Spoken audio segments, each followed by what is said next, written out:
మా అన్నగారు ఈరోజు మల్లాపూర్ రెడ్డి సోదరుల ఆధ్వర్యంలో రాజా బహదూర్ వెంకటరామరెడ్డి గారి విగ్రహం మన ఎలిఫెంట్ చౌరస్తాలో పెద్ద ఎత్తున ఏర్పాటు చేయడం, దీనికి ముఖ్య అతిథిగా మన ఎమ్మెల్యే గౌరవనీయులు లక్ష్మణరెడ్డి అన్న గారు, అదేవిధంగా మన పవనక్క గారు, మన ప్రెసిడెంట్ అయిన రాజిరెడ్డి అన్న గారి ఆధ్వర్యంలో Srinivas Reddy general secretary plus అందరూ కూడా ధర్మారెడ్డి, దయాకర్ అన్న, మన శైలేష్ అన్న, ముఖ్యమన్న, నర్సన్న, ప్రతి ఒక్కరు కూడా పేరు పేరున పెద్ద సీనియర్లు జూనియర్ రెడ్డి సంఘం కుటుంబ సభ్యులందరూ కూడా పేరు పేరున నమస్కారం చేసుకుంటూ ఈరోజు మన ఈ విగ్రహానికి మన అన్న దాత కూడా కావడం, అదేవిధంగా విగ్రహం పెట్టాలని పట్టుబట్టి ముఖ్యంగా దీంట్లో కీలక పాత్ర పోషించిన ప్రతి ఒక్కరు కూడా ధన్యవాదాలు తెలియజేసుకుంటూ ఈ గడ్డ మీద ఈరోజు మన రాజుగారు వెంకటరామరెడ్డి విగ్రహమే కాకుండా మన బీసీ నాయకుడైన బీసీలకు ఆ రోజు వెనుకడబడ్డ బీసీలు అందరూ కూడా జ్యోతిరావు పులే గారు బీసీ నాయకుడిగా అతని విగ్రహం, అదేవిధంగా భారతరత్న అంబేద్కర్ గారి విగ్రహం, మన కేంద్ర మంత్రిగా పనిచేసిన జగ్జీవన్ రామ్ గారి విగ్రహం, అదేవిధంగా తెలంగాణ తల్లి విగ్రహం, తెలంగాణ ఉద్యమంలో తల్లిగా వెలిసి తెలంగాణ ఉద్యమంలో కీలక పాత్ర పోషించిన తెలంగాణ తల్లి విగ్రహం, అదేవిధంగా తెలంగాణ దొడ్డి కొమరయ్య విగ్రహం, అదేవిధంగా తెలంగాణ అమరుల చిన్నమైన తెలంగాణ అమరుల విగ్రహం, ఇవన్నీ పెట్టుకోవడం జరిగింది.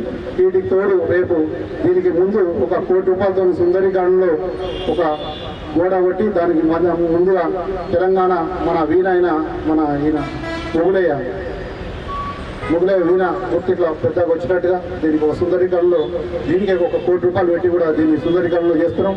ఇవాళ కూడా మనం గతంలో చూసినాం, మీరు అందరూ కూడా మనం గర్వాన్ని కూడా చెప్పచ్చు.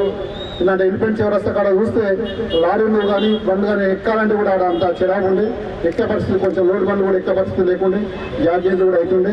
ఇది 7 సంవత్సరాల కింద క్రితంలో మా ధర్మారెడ్డి అనడం జరిగింది, ఇది బొందరగడ చౌరస్తా అని అనడం జరిగింది. ఏదంటే ఉన్నాయండి బొందరగడ చౌరస్తా ఉన్నాయండి. అసలు దాన్ని ఈరోజు అదేవిధంగా శ్మశాన వాటిగా దాని పక్కకే 1వ తారీఖు నాడు పార్క్ కూడా ఓపెన్ చేసుకోబోతున్నాం. ఆ చెత్త డంపింగ్ ఉండే పార్క్, దానికోసం మేము ఆ రోజు ఉద్యోగం ఉన్నప్పుడు కూడా ఉద్యోగం చేయడం జరిగింది. దాన్ని ఒక డంపింగ్ యార్డ్ కూడా చాలా సుందరీకరణ తయారు చేసి మనం ఎప్పుడైనా ఎన్నో దగ్గర చెత్త ఎరగొట్టు ఆ చెత్త కూడా ఎక్కడ స్మెల్ రాకుండా చేసి దాంతో పార్క్ డెవలప్ చేసి ఈరోజు సూర్యనగర్ రోడ్డు కూడా పెద్ద ఎత్తున, ఇక్కడ కూడా అన్ని రోడ్లు కూడా పెద్ద ఎత్తున, ఇప్పుడు కూడా మనం డివైడర్లు కూడా చాలా సుందరీకరణగా భాగంగా మన మల్లాపూర్లో కూడా ఇంత సుందరీకరణ కావడం, మన అక్కడ సైడ్ కార్పొరేటర్ కూడా ఫోన్ చేసి మీకేందా ఇన్ని ఫండ్స్ ఎట్లా పని అవుతుందని వాళ్ళే ఆశ్చర్యం వ్యక్తం చేసే పరిస్థితిలో మనం డెవలప్ అవుతుంది. ఒకటి మనకేంటంటే ఎన్ఎఫ్సి బ్రిడ్జ్ ఒకటి పెండింగ్ ఉంది, దాని గురించి కూడా దాదాపు 5-6 ఏళ్ళ నుంచి కూడా ప్రతి ఒక్కరు కూడా మనకు కలిసిన అవసరం ఉన్న కాడ దాన్ని లేవనెత్తడం జరుగుతుంది. మొన్న రేపు 30 తారీఖున కౌన్సిల్ మీటింగ్ ఉంది, ఆ కౌన్సిల్ మీటింగ్లో కూడా దాని గురించి కూడా మళ్ళీ కూడా క్వశ్చన్ కూడా ఇవ్వడం జరిగింది. ఎందుకంటే మనం అతిథులనే బ్రిడ్జ్ ఏర్పాటు చేసుకోవాలి.